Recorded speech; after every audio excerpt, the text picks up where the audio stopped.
Hey, Greg at TPR here. We're going to show you how to install a remote oil fill kit on the Polaris Xpedition. So it goes in the driver's side rear maintenance compartment. That's this panel right here. This panel actually just pulls off. There's no screws holding it on. There's a tab right here. You squeeze this, pull forward, and this panel is going to come off. So we just kind of have this panel sitting on there. So basically we're going to squeeze this, pull forward. There you can kind of see your coolant bottle in there. And there's your remote oil fill spout already mounted. How that's going to work is you'll remove that cap. You're going to have this funnel. The funnel will push down in, and there you go. So now here we're going to show you how to do the actual install. So this rear fairing comes off very easily. There's 6 screws. There's 1, 2, 3, 4 here. There's 2 on the bottom, 1 there, 1 there. Those are torque screws. And then we're going to have to remove the rear tail light.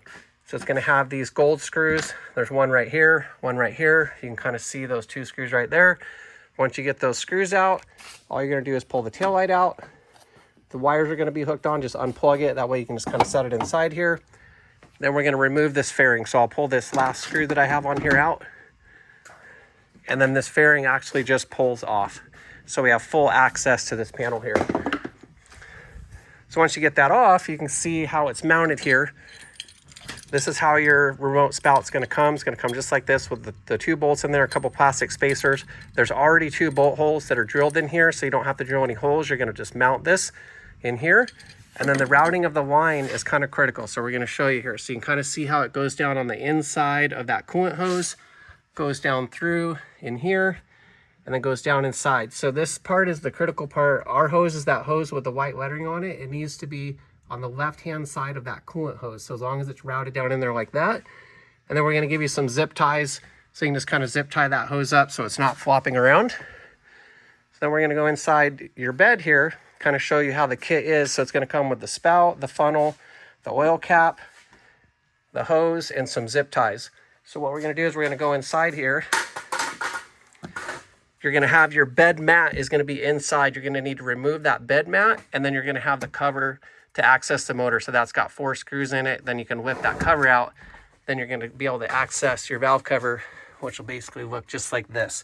So what you're going to do is you're going to remove the oil fill cap, which would be right here. You're going to install the new oil fill cap. You're going to put a little bit of oil on the O-ring. When you thread this down in, it's going to thread in about 4 turns and it's going to stop. You're going to thread it in as far as it'll go, then back it up so it's in this position. It's probably going to be loose like this. That's okay. This is a plunge style O-ring. It won't leak. So once you get it to that point, then you're going to screw the AN fitting in. You can't put this fitting in first because the fitting will hit on the coil. So you have to put this in afterwards. Then put a little bit of oil on the threads here in the O-ring. Screw that in, tighten it up. Your hose is going to be poking through up here after you've pushed it through. You can kind of see the routing as it comes down through there. You're going to pull that hose up, screw it onto the cap, and you should be good to go.